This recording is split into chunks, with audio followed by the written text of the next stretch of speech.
Whether you fantasize about getting a good spanking from your college professor, being taken advantage of by your doctor, or participating in a gangbang, there is a way to fulfill all of your sexual desires without cheating on your partner, trying your hand at role-playing.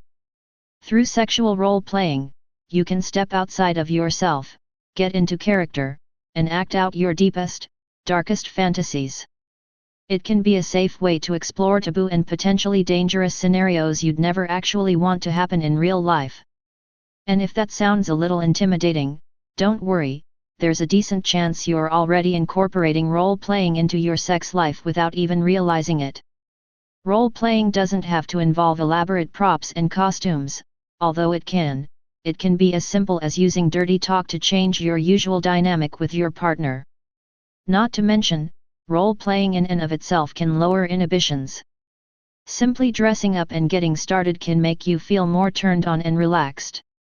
And trust me, as someone who loves role-playing but can't act to save my life, I want everyone to know that you don't have to put on an Oscar-worthy performance to get into character and have a super hot role-playing session. On that note, you also don't have to stick with traditional role-playing scenes, like schoolgirl or handyman. Try to think about your own desires, and don't be afraid to ask for what you want. Harry Potter role-play, anyone? Intrigued but not sure where to start? Explore your fantasies. First and foremost, think about what turns you on, especially the times when you thought, this shouldn't turn me on, because role-playing is all about creating a safe space with a consensual partner to act out otherwise taboo fantasies.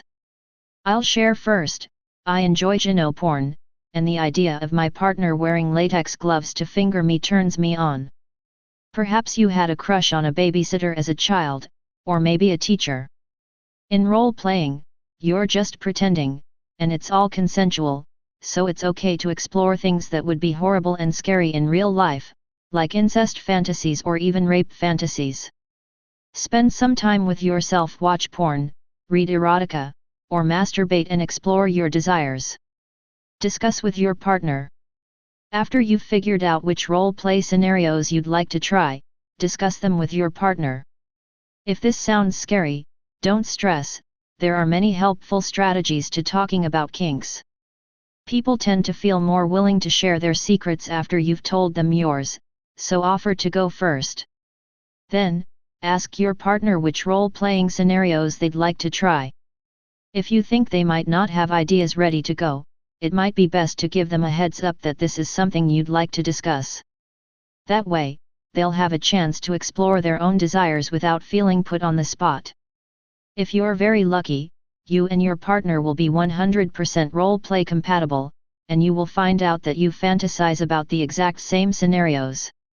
If not, that just means you get to try out fantasies you'd never even considered, as long as you're comfortable with them. Maybe your partner will agree to play photographer and take racy photos of you, and, in exchange, you'll agree to pretend to be a character in Pokémon. The possibilities are endless, and you won't know until you have a shame-free discussion about them with your partner. Go shopping. While role-playing can certainly be done through imagination and dirty talk alone, to help get into character and fully experience your fantasy, why not go big?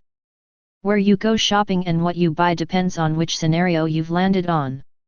You can hit up your local costume store or sex shop for more common roles, think French maid. And if you'd like to be discreet, you can order basically any costume or accessory online. You can also find props at mainstream stores and the cashier will be none the wiser.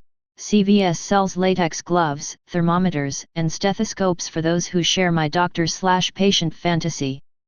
When you're ready to take it to the next level, you can check out online fetish supply shops. But I suggest starting small and working your way up to kinkier props. Get into character. Now that you've got your costume and your props, take some time to get into character and in the mood. This is especially important if you're planning on surprising your partner with a night of role-playing, after discussing interests and boundaries, of course. One time, when my partner and I had agreed on acting out a schoolgirl role-playing scene, I was strutting around my apartment by myself, admiring my outfit, an old Abercrombie & Fitch skirt, and listening to Britney Spears.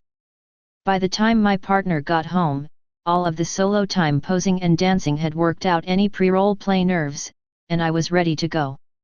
If you're using toys, like a strap-on or whip, it's always a good idea to spend some time alone with them first to become familiar with what they can do. With a whip, you can test it on yourself to learn your pain threshold. If you're wearing a strap-on for your scene, make sure to try it on and make sure it fits properly before using it with a partner. Act it out and get it on.